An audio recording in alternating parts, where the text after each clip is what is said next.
garagistes. Alors aujourd'hui on s'en va essayer une Renault 20. Suivez-nous. C'est pourri hein.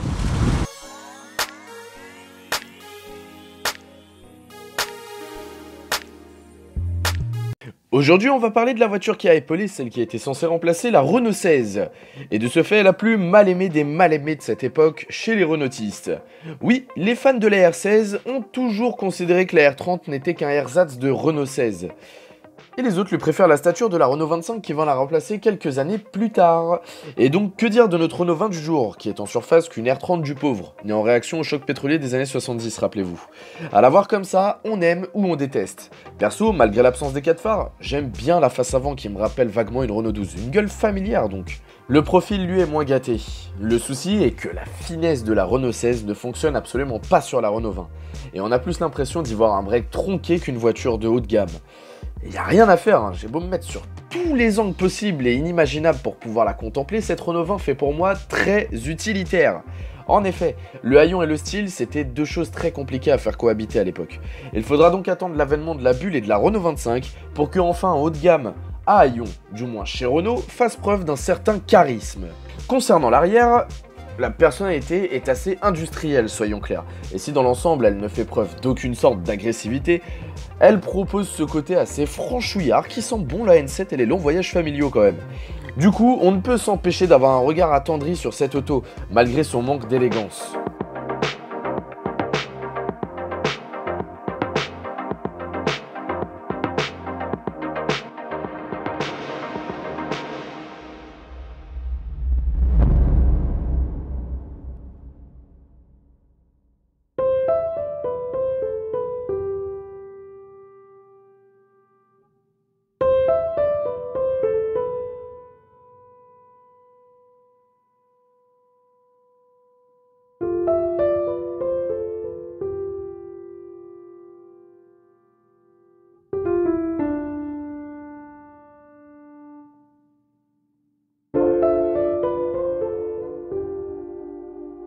A l'intérieur, on a clairement affaire à une Renault des années 70.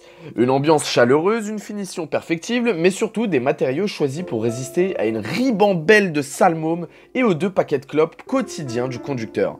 L'assise à l'arrière est tout bonnement addictive. Oui, j'ose le terme, addictive. Car outre le fait que mes jambes et ma tête soient totalement hors de danger concernant tout risque de collision fortuite, le moelleux de la banquette et les accoudoirs proposent juste un véritable canapé Chesterfield.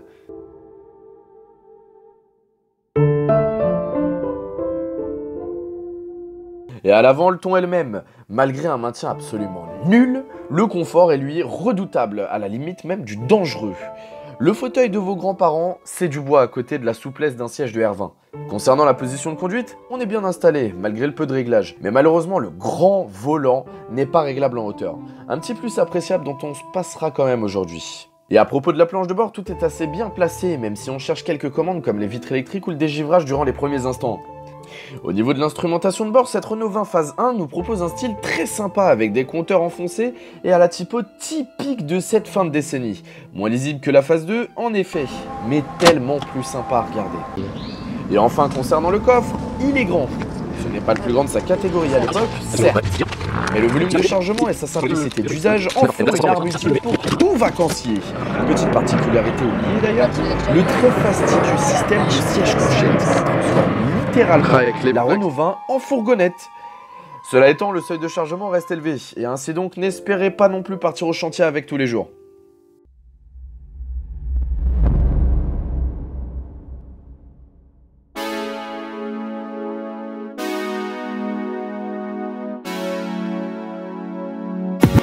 Niveau moteur, la Renault 20 nous propose le moteur Douvrin 2 litres nourri par carbu.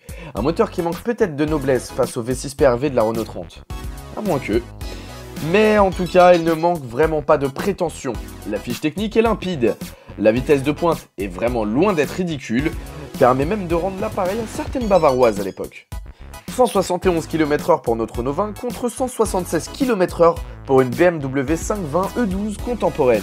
Imaginez ça, on est en 1978 et ça a vraiment de la gueule de dire qu'on a suivi une BM sur la voie de gauche avec sa R20 flambant neuve.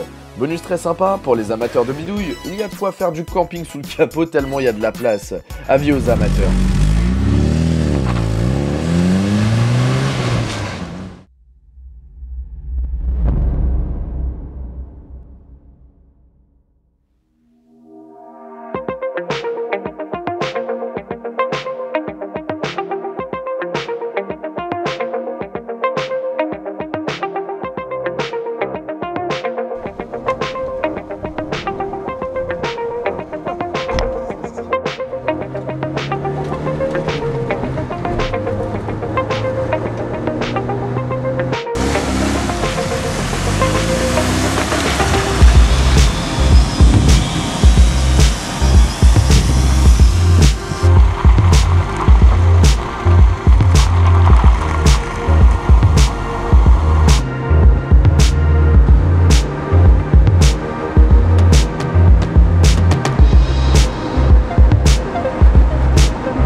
Sur la route, les premiers tours de roue sont juste comiques.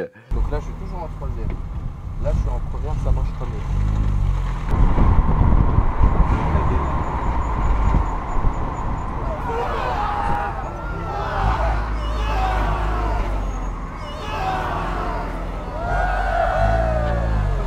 Je démarre en troisième, je ne trouve pas le point de patinage, je ne trouve plus la 2, ouh là. Arnaud qui m'a gentiment prêté sa voiture commençait presque à se demander si j'avais bel et bien déjà conduit une automobile. Et oui, j'entends par là que malgré la fermeté relative du pédalier harmonium et la douceur de la commande de boîte, la précision du levier est à des années-lumière de la CRX avec laquelle je me suis rendu au rendez-vous. Rassurez-vous, ce problème n'en est vraiment pas un. C'est gênant au début en effet, mais on s'y fait vite. Et au final, grâce à des verrouillages plutôt secs, on sait au moins si le rapport souhaité est bel et bien engagé.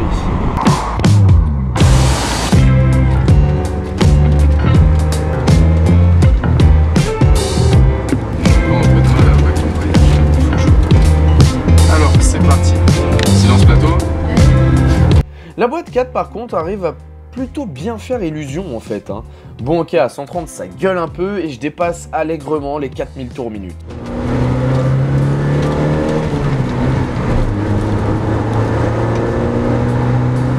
Mais si on roule en Renault 20, soyons francs, ce n'est pas pour faire de la vitesse, c'est pour profiter du voyage. Et pour ceci, quoi de mieux qu'une belle départementale? Et là, la Renault 20 se dévoile. Si à allure urbaine, le couple moteur fait son boulot et permet de reprendre une bonne allure à partir de 50 en 4ème, sur les routes, c'est juste son terrain de prédilection.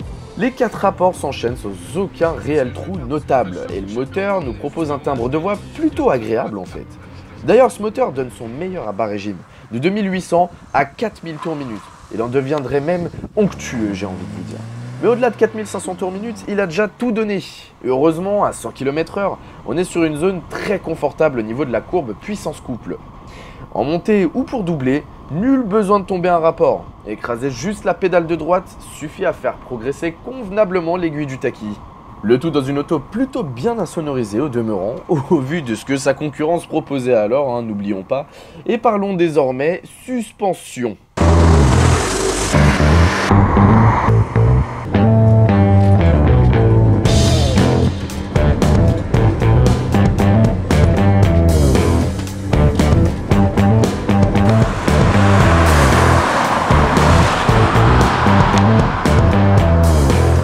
Et j'avoue que quand Arnaud m'a proposé sa R20 pour un essai, j'ai bondi sur l'occasion. En partie à cause de cette dernière. Et oui, parce que depuis tout gosse, on me parle de la mollesse légendaire des Renault 20 et 30, du roulis flippant et de la plongée énorme au freinage.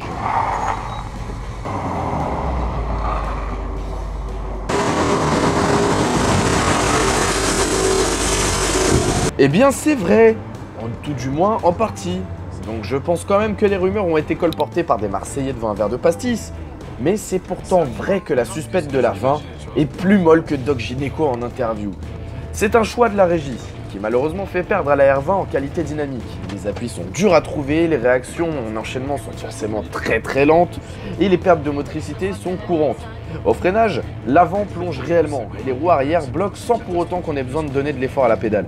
Bref, si vous prenez pas la R20 pour une voiture de rallye, vous ne serez pas trop déçu, car tous ces défauts comportementaux sont la conséquence directe du choix de la régie que je mentionnais plus tôt. Le choix du confort absolu.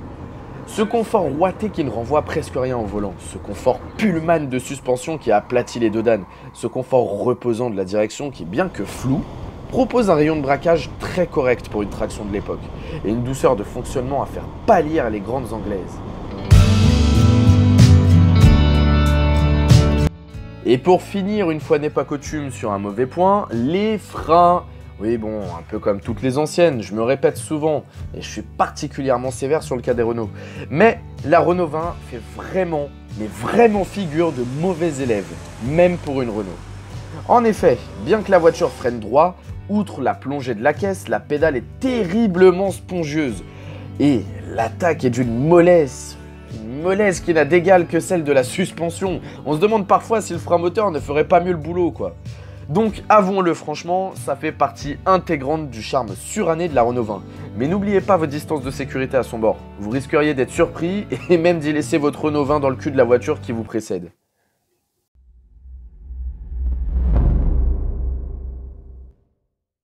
Au quotidien, la Renault 20, c'est une consommation correcte. Un moteur et une boîte qui n'ont rien à prouver en termes de fiabilité, un coût d'entretien ridicule, et un agrément de conduite aussi déroutant qu'il puisse être plaisant au demeurant.